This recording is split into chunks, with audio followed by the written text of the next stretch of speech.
I am totally blind. I use JAWS, which is a screen reading software program. When I get into Google Docs, I get in through key commands, so I don't use a mouse. I use the keyboard along with, it's a combination of 2 or more keys to get to a document, to open a document, to format it. I'm a fully blind individual. I've had a sight impairment my entire life, and I've been fully blind since I was 15 or so. And so I've been using accessible screen reader software like Windows JAWS or Apple's iOS VoiceOver my entire life, essentially. I use it every day. I work with primarily our Braille readers in Denver. Everyone who needs my services, I'm there to help, and it's a very good job, and I love my kids. The biggest obstacle I've noticed with accessibility can be PDFs, if done in a very specific way. Normally converting, say, a Google Doc to a PDF, that's fairly standard, and you typically can read it in the same way as you would just a Google Doc.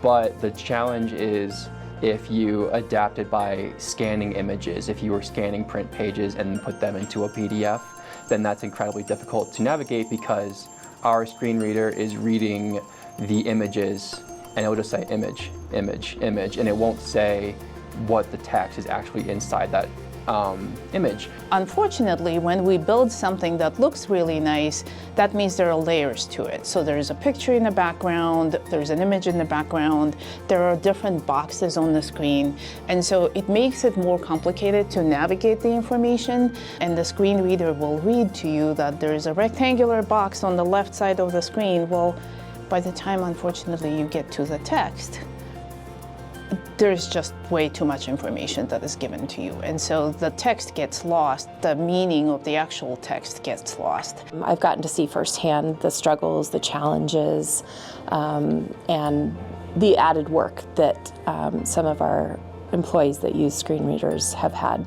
A lot of the supervision that I do with the manager of the low incidence team is trying to navigate the websites that she needs to use, accessing TruePay, accessing Oracle, a lot of these big platforms that are required for her job. So when a slide is created, when the presentation is created, I would really strongly encourage to kind of be mindful of the fact that Google Slides can be beautiful and accessible at the same time. That is a task we can accomplish. Definitely enabling the accessibility features and Braille features in Google Docs helps. So if the accessibility features are not turned on and the Braille feature is not turned on in the tools, it takes me 2 to 3 times longer to navigate through the document. If employees in DPS are wanting to increase accessibility across whatever work they're doing on their team, whether it's a website or PDF, a Google slide, we have put together resources to help those employees be more aware of what they can do to increase accessibility. I will say this is my 3rd year with DPS, and I'm definitely seeing improvement. I am seeing, more steps taken towards access and more steps taken towards more inclusion. To me, accessibility is a conscious effort to not leave people behind. And so that's like the core of my job is I'm not providing my students special treatment, I'm giving them equal footing. The purpose of accessibility is to give every person an opportunity to be successful.